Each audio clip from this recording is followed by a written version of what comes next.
Live from downtown Detroit, Local 4 News at 11 starts now. No longer is it a choice between voting absentee and voting on Election Day in Michigan. A big change to how all of us vote begins tomorrow morning with 9 days of early in-person voting before Election Day. Local clerks have been preparing for this for months. Starting tomorrow morning, you have the option of casting your vote in person. However, it won't be counted until Election Day. Thanks for joining us, everybody. I'm Kimberly Gill. And I'm Damon Fernandez in for Devin Skillian tonight. Our Mara McDonald is live in the newsroom.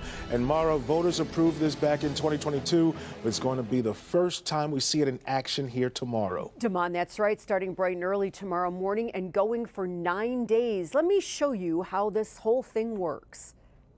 The idea behind early voting is to try and ease long lines and snafus of in-person voting on Election Day.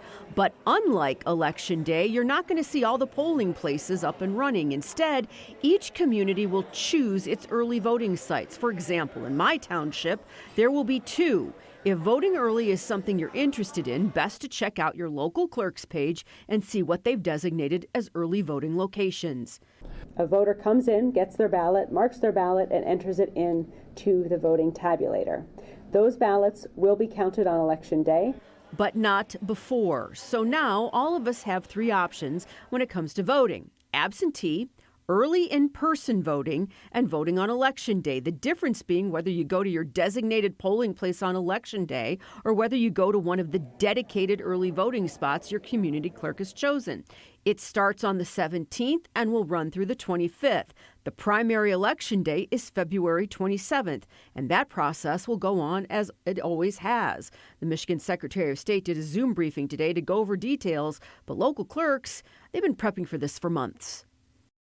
Back here live, something to consider. You know, we've always had a version of this. You know, I cover a lot of politics for the station, and I like to cover Election Day and vote in person to sort of get a taste of the temperature of what's going on. Well, in years that I know ahead of time that my Election Day is going to be nuts and I'll likely never get there, I took advantage of what we all could have taken advantage of, which is go to the local clerk's office, tell them you're not going to be able to make it, you get your ballot on the spot, you fill it out, and you turn it in. All we are seeing here is essentially an expansion of that.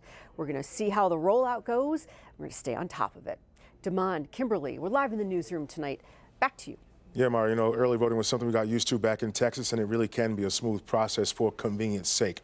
All right, thanks, Mara. Now, you can expect more from our Local 4 team during this election season by scanning the QR code you see right now on the left side of your screen. You can find your early voting locations, view a sample of your specific ballot, and confirm whether or not you're registered to vote in this primary election. Now, if you can't scan the code, we also have all of this information posted for you to the election section on clickondetroit.com. Well, keeping farm animals may soon be allowed in the city of Detroit, specifically chickens, ducks, and bees. Jacqueline Francis is taking a look at the proposal going before council. She joins us with reaction from residents. Jacqueline. You may be thinking, I already know people in Detroit who keep chickens or ducks, and that's because people do, although technically it's not legal. And that's something that Councilman James Tate and others are working to change. Where I grow food for the community to U-Pick, where they can just come up and pick their own food. It's hard to imagine in the dead of winter, but come spring, Tiffany Pilson's yard turns into a green space full of produce and some chickens. That's their little gate they come out because they're free range. Right now, keeping chickens or any farm animal is technically illegal in the city of Detroit. I'm still going to probably have chickens. But a proposal looks to change that. I believe I'm saying this on camera, whether it's legal or not. Saying it would help with food insecurity and promote economic opportunities. The community that I live in, they need it. You know, eggs went up to $4 or $5 a dozen. That's ridiculous. Most people in this area can't afford that. Tiffany says if passed, more people will seize the opportunity.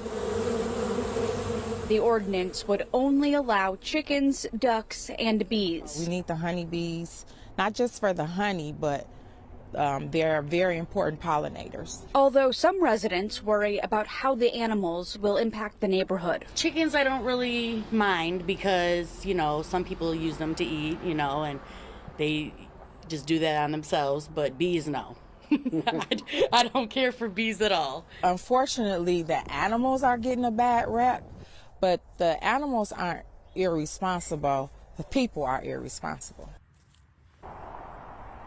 The City Planning Commission will be holding a public hearing on this coming Thursday, February 22nd. We have that information on our website, clickondetroit.com. Reporting live in Detroit, Jacqueline Francis, Local 4. Okay, Jacqueline, thank you. A prisoner was found unresponsive in his jail cell yesterday in Dearborn Heights. Tonight, Dearborn police are working with state investigators to figure out what happened after 63-year-old prisoner from Inkster was found unresponsive. The discovery was made during a routine check around 8 o'clock last night. The man was being held on a charge for drunk driving. He was taken to a local hospital where he was pronounced dead. Now, police are trying to figure out the cause of death. Detroit police hope surveillance video from nearby homes can help them solve a 17-year-old's murder. It happened this morning in the area of Mack and Balfour near the Detroit-Grosse Pointe Park border. Officers found a teenager dead inside a car that was shot. It's not clear where the actual shooting took place or if the car continued on for some distance afterward. New tonight, more test results have been released after the mysterious chemical spill in Warren's Bear Creek. The second round of test results show PFAS, cyanide, and heavy metals present in slightly elevated levels. Officials say there's no risk to the public. The spill was noticed February 7th after a water line broke on January 24th at a former plating shop and washed chemicals into storm drains, leading to Bear Creek. Eagle says they're still investigating. A judge is ordering former President Donald Trump and his companies to pay nearly $355 million in his civil fraud case. Mr. Trump is also banned from serving as an officer or director of any New York corporation or other legal entity in the state for 3 years. His sons, Eric and Donald Trump Jr., are barred for 2 years. Now, we're told Mr. Trump plans to appeal the decision. Meantime, the former president will be in Metro Detroit tomorrow night. He's holding a rally in Waterford at 7 p.m. You can register to go on his campaign website. Road crews are getting ready to start a major project along I-696 between I-275 and the Lodge. Starting tomorrow, both directions of traffic on I-696 will be shifted to the eastbound lanes between I-275 and the Lodge Freeway.